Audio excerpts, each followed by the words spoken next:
cold start of my 2001 F350 7.3 liter.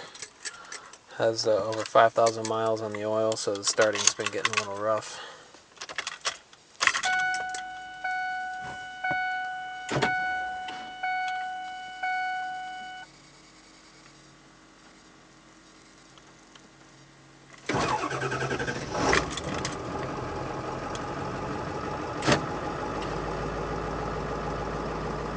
It's still starting up good though.